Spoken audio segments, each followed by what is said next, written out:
Wagwan guys, I go by the name Eliwacon and it's Kanisa. You're watching my cover on Accelerate TV.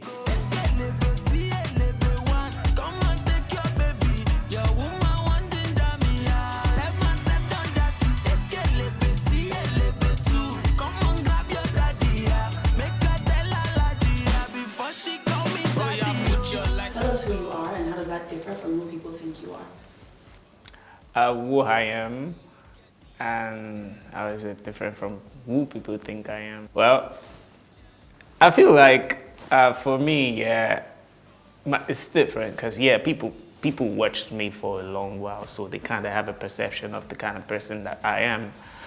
So it's not really different, anyways. To be honest, I feel like it's just situations are now different from then, so I'm a different person and I react differently with the way I would have reacted to a lot of things when people watched me. So I think who I am is still Laycon, the artist, the Afro-rap artist, the guy who basically just tries to spread love and light with my music and things that I do.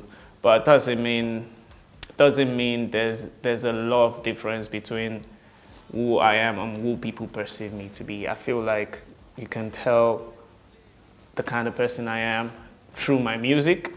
So it's really me and my music, we're kind of connected. So who I am, yeah, you find that in my music, and who people perceive me to be is who I am actually, because they know who I am through my music. So there's no difference really.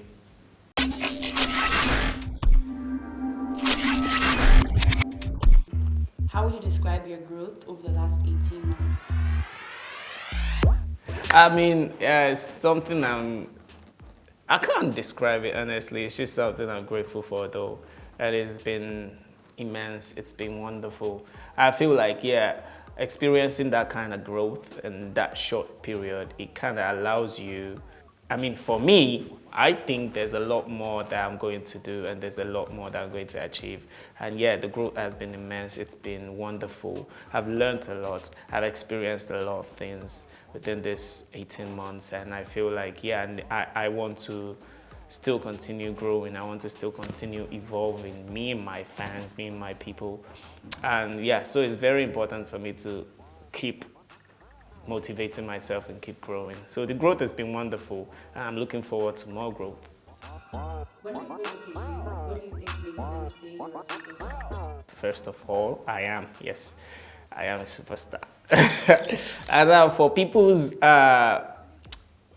people's perception of me and why they say I'm a superstar, that I can't really say, honestly.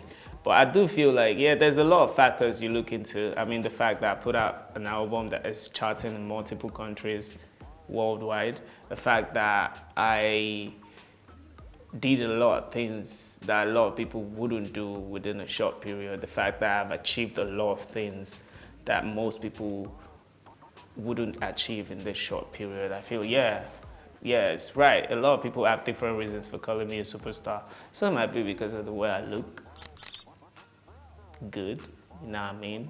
And then, some might be because of the way I talk, some might be because of the way I carry myself, some might be because of the things I say in my music, some might be because of the kind of conviction I have about myself. So there's a lot of factors that people see. I mean, same way I see other people and I see things in them, there's different perception that different people will have about you. So I can't really say it's one thing, it's a lot of things together. So like I'm a full package, you get. In your own personal journey, what are the moments that have really stood out to you and why? And how have they been defining?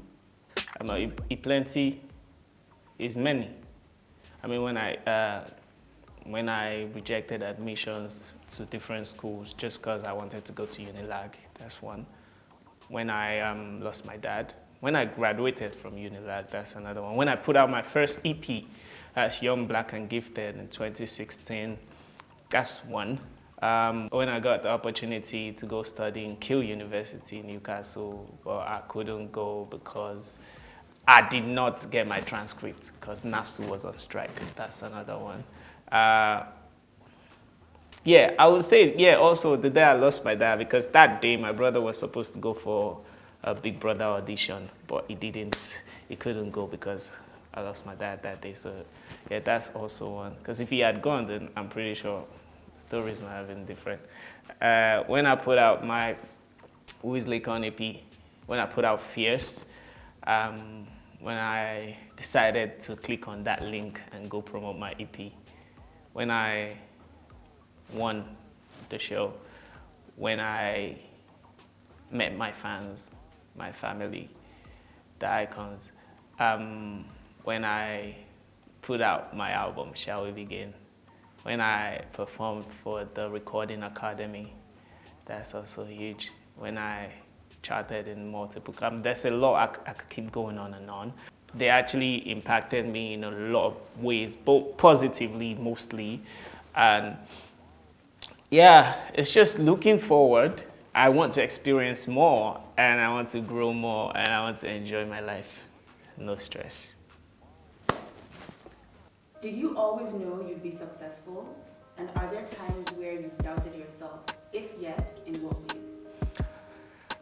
Yeah, I've always known I'd be successful. I just didn't know how. I mean, I feel like there were decisions that I made at a point in my life where I feel like, yeah, if I had, I would not do this thing. I would not put all my 100% into this music thing if I'm not going to be good at it, if I'm not going to be successful out of it, or be successful in life, really. So I've always known I'd be successful in life. And when I say I'm going to be successful in life, you watching should understand that what you use, your metric for saying I'm successful is probably different from my metric of saying I'm successful. So when I say I know I'm always going to be successful, I know the reason why I'm saying that. Yeah, it's not what you probably use to measure it or what is the worldwide metric for success, which a lot of people would attribute to probably things that I would not attribute them to. So I always know I'll be successful, and I never had any doubts about my success in life. So yeah. Is there anything you love or you're as passionate about as music? I don't think so. I think the only thing I would say, there was a period in my life where I had to actually choose between music and football. So the only thing I would say I was equally as good as, I was close to music, was football, but I dropped that. I was good. When I say good, I was good. But I was a kid, probably like 14, 13-ish. And yeah, I had the opportunity to leave the country to go for a trial in a football club in England. But I decided to pursue music. So yes, music is the number one passion. I feel like every decision I've made in my life, I've always used music to measure it. Is it going to help me as an artist? Is it going to help me grow as a musician? Is it going to, basically, I used the music as, even for my university, when I wanted to go into universities, I stayed home for 3 years. And I was getting admission to other schools, but I wanted to go to Unilag, just Unilag. So if it wasn't Unilag, because I felt like that would help me as a musician, as an artist, I would be exposed to more growth as an artist there. So there's nothing I am as passionate about. What's your master plan?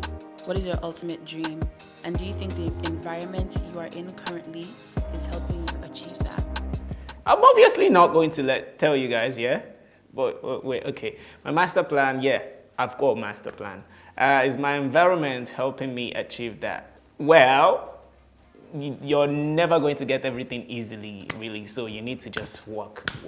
Yeah, I believe it's achievable, getting there. And also, my goal, my dream is to keep growing as an artist, as a human being, is to keep growing in all areas of my life, to keep growing, keep evolving, keep elevating in all areas of my life. And yeah, that is ad infinitum. In your opinion, what do you think you need to really thrive and get the results you want to see? First off, yes, myself, my mentality is something that would help me do that. And then, yes, most importantly, the people around me, well, they've got to have the same mentality and the same goal for us to get there. Yeah, and also, yes, very importantly, the fans. You guys are very important also in this journey. And yeah, your inputs, your support, your energy, your prayer. Icons are also part of what I think I need to thrive. And yeah, the number one. I'm saying it last, not because last was the number one, is Oluwa, God. It's very important in the whole process. So yeah, these things, I think. What's the one thing you've been looking for to happen career-wise that hasn't yet happened, and how do you stay hopeful? There's many things that I'm hopeful for. To perform in major international cities, to go on a world tour. For me, musically, yeah, there's a lot of things, and to feature some people that I don't even have access to yet. I don't even know if they are going to. Yeah, I mean, some of them are late. Yeah, we could sample their voices and clear it. But then, yeah, there's a lot musically for me, and to perform in some arenas that I see. I want to do a lot of things that people I look up to are doing musically.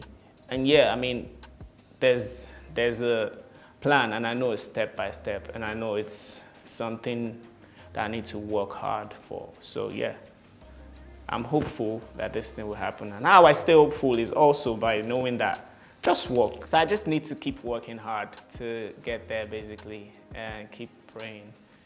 And yeah, stay hopeful. You have a documentary titled Shall We Begin? Why did you think it was important for you to create it?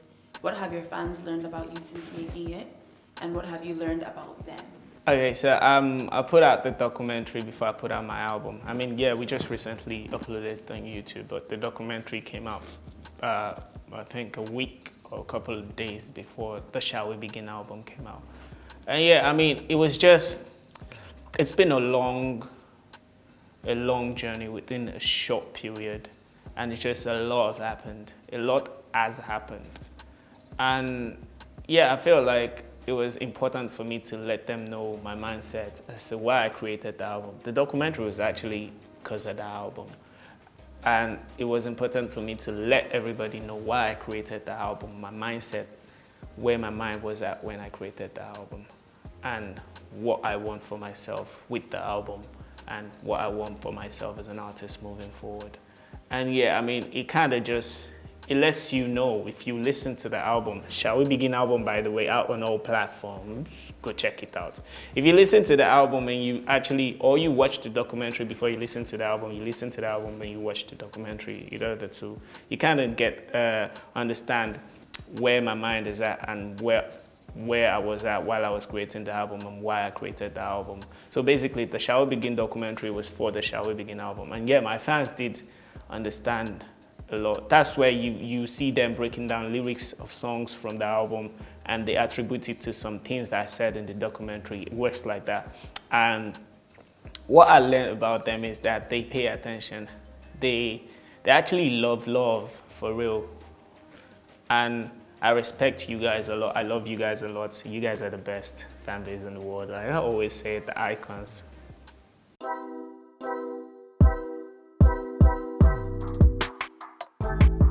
Hi guys, thanks for watching my cover on Accelerate TV. Don't forget, the Shall We Begin album is out on all platforms. Go stream. The videos are out on YouTube. Go check it out. And also, don't forget to like, subscribe, Accelerate TV.